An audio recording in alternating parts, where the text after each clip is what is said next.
അപ്പോൾ എല്ലാവരും സ്കൂളിലേക്കുള്ള ബുക്കുകളൊക്കെ പൊതിഞ്ഞു കഴിഞ്ഞോ? എന്തായാലും എനിക്കിതൊക്കെ ചെയ്യാൻ ഇത്തിരി മടിയാണ് കേട്ടോ. അതുകൊണ്ട് ഈ കാര്യങ്ങളെല്ലാം ചെയ്യുന്നത് ചേട്ടനാണേ. അതായത് മോനുള്ള 12 ടെക്സ്റ്റും പിന്നെ 10-12 നോട്ട് കൊണ്ടെന്ന് തോന്നുന്നു. അതെല്ലാം കൂടി ഇരുന്ന് ഒരേ കണക്കിന് ഇരുന്ന് പൊതിയുന്നതാണ് നിങ്ങളെ കാണുന്നത്. ഞാൻ ഒരു സഹായം ചെയ്യാനുള്ള ആകപ്പാടെ ചെയ്യണത് ഒരു വീഡിയോ എടുക്കുന്നതാണ്. എന്നിട്ടും പാവം കേട്ടാ ചിരിച്ചിങ്ങോട്ട് അങ്ങനെ ഇരിക്കണില്ലേ, ദേഷ്യം പോലും പെടുന്നില്ല എൻ്റെ അടുത്ത്. ഇടയ്ക്ക് പറഞ്ഞായിരുന്നു എൻ്റെ അടുത്തൊന്ന് പൊതിഞ്ഞു കൊടുക്കാൻ പറഞ്ഞു. 2-3 അടുത്ത് ഇങ്ങനെ ചുമ്മാ ക്യാമറയും പിടിച്ചുകൊണ്ടിരിക്കാതെ 2-3 അടുത്ത് പൊതിയാൻ പറഞ്ഞേ.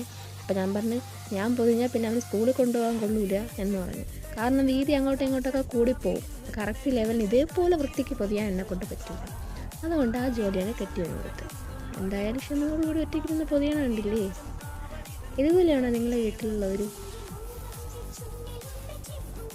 ഞാൻ ഒന്നും ചെയ്യണമെന്നൊന്നും പറയണ്ട. അടുത്തിരുന്ന് ഓരോ കാര്യങ്ങളൊക്കെ പറഞ്ഞു കണ്ട പേപ്പറൊക്കെ പിടിച്ചൊക്കെ കൊടുക്കുന്നത് ഞാനാണ്. ബ്രൗൺ പേപ്പർ കറക്റ്റ് അളവിനൊക്കെ പിടിച്ചു കൊടുക്കുന്നതൊക്കെ ഞാനാണ്. മോനിതാ ഇരുന്ന് TV കാണുന്നുണ്ടാവും. എൻ്റെ ആവശ്യമാണ്. എന്നിട്ട് പോലും അവൻ പോലും ഒന്ന് സഹായിക്കണല്ലേ. അവൻ എന്തോ ഗെയിം കാണുന്നത് ഒരുത്തിത് അവിടെ ഇരുന്ന് കട്ടിലിരിക്കാൻ സ്ഥലമില്ലാന്ന് പറഞ്ഞതുകൊണ്ട് ആ തുണി വയ്ക്കുന്ന ബാസ്ക്കറ്റിനകത്ത് കയറിയിരുന്ന് അവിടെ ഇരുന്ന് TV-യിൽ എന്തോ ഗെയിമിൻ്റെ എന്തോ ആണ് യൂട്യൂബിൽ കാണുന്നത്.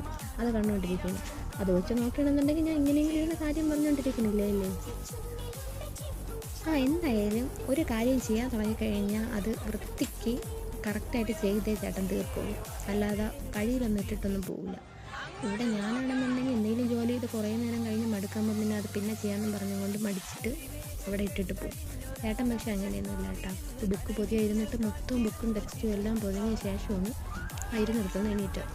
പിന്നെ നടുവേദനയൊക്കെ ഉണ്ടെന്ന് ഇടയ്ക്കിടയ്ക്ക് പറയണേ കേട്ടെ. കാരണം വണ്ടി ഓടാൻ പോണേയില്ലേ, ഒരു ദിവസമല്ലേ വീട്ടിൽ നിൽക്കുന്നത്. ആ ഒരു ദിവസം ഈ ഒരു ജോലിയും കൂടി കൊടുത്തതിൻ്റെ ബുദ്ധിമുട്ടൊക്കെ കാണുമായിരിക്കും. എന്നിട്ട് ഞാൻ പറഞ്ഞു ഇന്ന് പൊതിഞ്ഞ് കൊടുത്താൽ എപ്പോഴും പൊതിയാൻ വേണ്ടിയിട്ട് ബുക്ക് ടെക്സ്റ്റ് ഒന്നും പറഞ്ഞുകൊണ്ട് കൊണ്ടുവരില്ലല്ലോ.